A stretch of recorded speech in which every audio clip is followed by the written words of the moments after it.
अगर शादीशुदा मर्द से मोहब्बत हो गई तो क्या करें। एक खातून ने राजस्थान इंडिया से पूछा है, मैं एक ऐसे शख्स से शादी करना चाहती हूँ जो पहले से शादीशुदा है। मेरे घर वाले इसलिए राज़ी नहीं है कि वो शादीशुदा है, लेकिन मेरी तबीयत बार बार इसी की तरफ माइल हो रही है। कोशिश के बावजूद कंट्रोल नहीं कर पा रही हूँ। मैंने अपनी वालदा को बहुत समझाया, लेकिन वो इसलिए राज़ी नहीं हो रही हैं कि लोग क्या कहेंगे कि मैंने शादीशुदा इंसान से निकाह कर लिया। इस सूरत में अपने घर वालों को किस तरह मनाऊँ।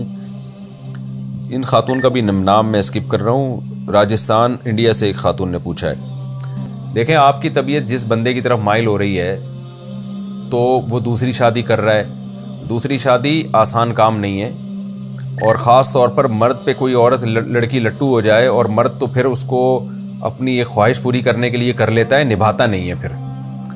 तो इसलिए मेरा मशवरा यही है कि होना ये चाहिए कि उसकी तरफ से भी अगर जिम्मेदारियां निभाने का सिर्फ वादे ना हो, उसके हालात से अंदाज़ा हो कि ये कर लेगा, क्योंकि इसमें लोग करते नहीं हैं।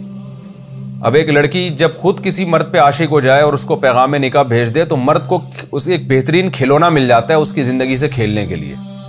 मर्द को पता है मेरी बीवी बच्चे तो मौजूद हैं, मेरी लाइफ गुजर रही है, ये खेलने के लिए, एंटरटेनमेंट के लिए एक चीज़ मिल रही है मुझे, क्योंकि ये तो खुद मेरे ऊपर आशिक है।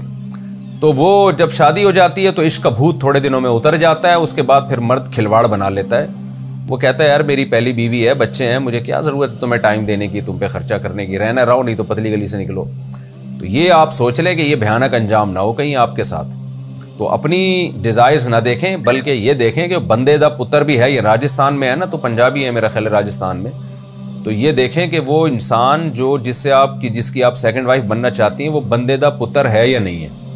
2 बीवियों में अदल करेगा, उनको प्रॉपर तरीके से रखने की सलाहियत है या नहीं है। जब दूसरी शादी का पता चलेगा तो पहली की तरफ से हंगामे होंगे, तो वो हंगामे बर्दाश्त कर पाएगा और सोसाइटी की तरफ से जो रिएक्शन होगा उसको बर्दाश्त कर पाएगा, आपको लटका के तो नहीं छोड़ देगा।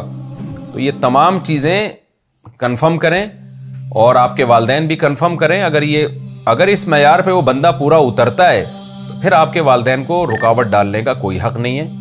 और शरीयत ने माँ को तो वैसे भी वली नहीं बनाया, बाप को वली बनाया है। तो अब्बा से पूछ लें, अब्बा अगर राज़ी हैं तो कर लें, अब्बा राज़ी नहीं है तो अब्बा को राज़ी करें। मैं भी आपके अब्बा को सिफारिश कर लेता हूँ, आपके भाई, आपके अब्बा जो भी वली हैं, तो उनको चाहिए कि रुकावट ना डालें, क्योंकि नबी सल्लल्लाहु अलैहि वसल्लम ने फरमाया लन तरा लिल मुतहाब्बैनी मिथलन निकाह, 2 मोहब्बत करने वालों में निकाह से बेहतर कोई भी चीज़ नहीं है। तो लेकिन ये जब है कि जब सिर्फ मोहब्बत ही ना हो बल्कि रिलायबल आदमी हो, तो फिर माँ बाप के लिए रुकावट बनना सिर्फ इस बेस पे कि वो बंदा दूसरी कर रहा है, ये ठीक नहीं है।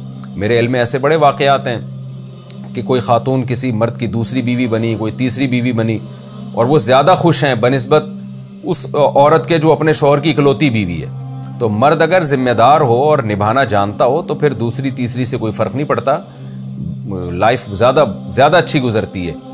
अगर जहाँ लड़की चाह रही है वहाँ उसकी शादी कर दी जाए तो ज़्यादा अच्छी लाइफ गुजरती है। लेकिन अगर मर्द ज़िम्मेदार नहीं है तो फिर बहुत डेंजरस है ये। तो आपके वालिदैन को रुकावट नहीं डालनी चाहिए अगर वो मर्द ठीक है। तो सिर्फ इस बेस पे कि लोग क्या कहेंगे, लोगों के पास फालतू बातों का वक्ती तौर पर तबसरे होते हैं, उसके बाद किसी के पास टाइम नहीं है। 2-4 दिन तक बातें बनती हैं, हाई ये क्या हुआ, फिर लोग भूल जाते हैं। और इकलौते के चक्कर में किसी आड़े तिरछे को दे दी तो लोग तो खुश होते हैं, माशाल्लाह बड़ी अच्छी जगह शादी की है। जब फड्डे होते हैं ना बाद में, जो मुसीबतें खड़ी होती हैं, उसमें कोई भी साथ नहीं देगा आपको।